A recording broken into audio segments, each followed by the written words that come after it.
Un début de polémique à la Poste en Auvergne. La direction annonce que le volume de courrier est en baisse à cause de la crise notamment.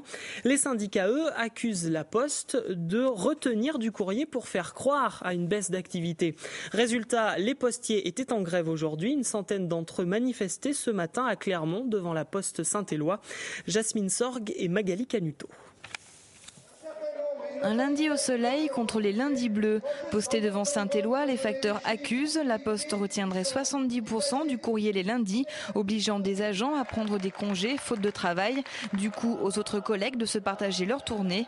Pour eux, le maintien du service public et leur métier est en danger. C'est une remise en cause du service public, de la distribution postale, 6 jours sur 7.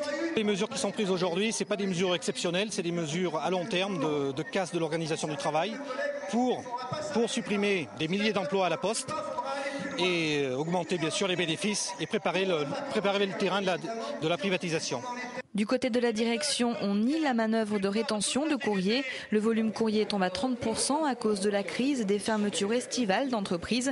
Les lundis bleus sont donc conjoncturels et la Poste adapte son organisation en fonction. Le lundi, c'est déjà un jour où nous avons naturellement moins de trafic. Et j'ajoute à ça qu'en période estivale, la chute de trafic, normalement, en situation normale, descend jusqu'à 50%. Donc le lundi que vous évoquez bleu, c'est un lundi, je dirais, habituel de la période estivale. Nous distribuons bien 100% du courrier qui nous arrive est bien distribué par le facteur et mis dans les boîtes aux lettres sur l'ensemble de la plaque Auvergne. Nous respectons scrupuleusement tous nos engagements et nos missions de service public et nos engagements clients. Grévistes et direction se sont rencontrés en fin de matinée. La direction n'est pas revenue sur ses positions. Une délégation a également été reçue en préfecture. Les facteurs auvergnats se concertent ces prochains jours pour déterminer les actions à venir.